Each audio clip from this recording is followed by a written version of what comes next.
Genesis chapter 20. From there, Abraham journeyed toward the territory of the Negev and lived between Kadesh and Shur, and he sojourned in Gerar. And Abraham said of Sarah, his wife, "She is my sister." And Abimelech, king of Gerar, sent and took Sarah. But God came to Abimelech in a dream by night and said to him, "Behold, you are a dead man because of the woman whom you've taken, for she is a man's wife." Now Abimelech had not approached her, so he said, "Lord, will you kill an innocent people? Did he not himself say to me, 'She is my sister'? And she herself said, 'He is my brother.' In the integrity of my heart and the innocence of my hands, I have done this."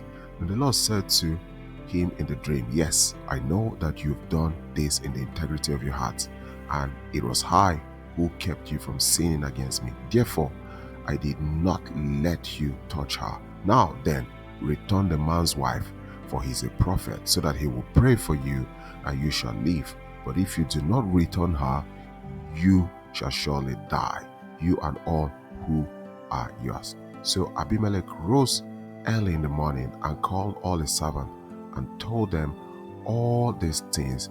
And then the men were very much afraid. Then Abimelech called Abraham and said to him, "What have you done to us? And how have I sinned against you? You have brought on me and my kingdom a great sin. You've done to me things that ought not to be done." And Abimelech said to Abraham, "What did you see that you did this thing?" Abraham said, "I did it because I thought there is no fear of God at all in this place, and they will kill me because of my wife.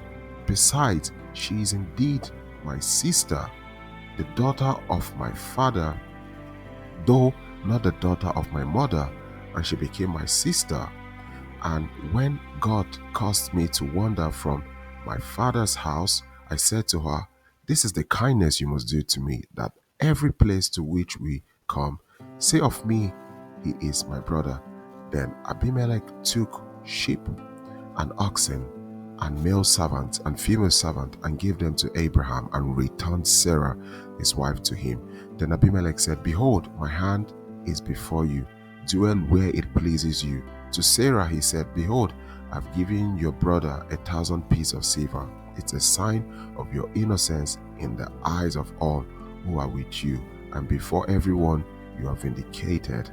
Then Abraham prayed to God, and God healed Abimelech and also healed his wife and female slaves, so that they were born children. For the Lord had closed all the wombs of the house of Abimelech because of Sarah, Abraham's wife." So guys, Genesis 20 is very interesting. It shows God intervening to protect Abraham's wife Sarah from King Abimelech. Now, some key things to know in Genesis 20 is human fallibility and deception, because you can see Abraham repeats a past mistake by telling King Abimelech that Sarah is his sister out of fear for his life.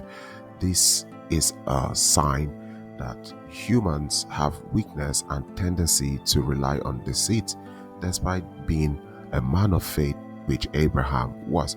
We could also see God's protection and faithfulness, because God directly intervenes to protect Sarah by preventing Abimelech from having sexual relations with her. This shows God's sovereignty and faithfulness to his promises to Abraham, ensuring the lineage and future of his descendant is not in any way jeopardized by human error. We could see also divine intervention, because God appeared to Abimelech rightly in a dream to warn him of a sin he's about to commit and the consequences of the sin. This shows God's direct involvement in the lives of his children. And then we could see moral accountability and repentance, because Abimelech, though he was innocent of any wrongdoing, holds Abraham accountable for his deceptive action and shows remorse when warned by God. He repents and then he returns Sarah, and not only that, he offers restitution, demonstrating the importance of making amends for wrong, repenting, turning away completely, and also restituting when wrong is done. And you could see God's grace and the importance of marriage, because this incident does indeed reinforce the sanctity of marriage in the eyes of God. It shows that God's relationship with Abraham is not based on Abraham's performances, but on God's grace and faithfulness as he continues to walk through Abraham despite his shortcoming. So guys, that is it for Exodus, Genesis 20. Till we meet again, God bless you.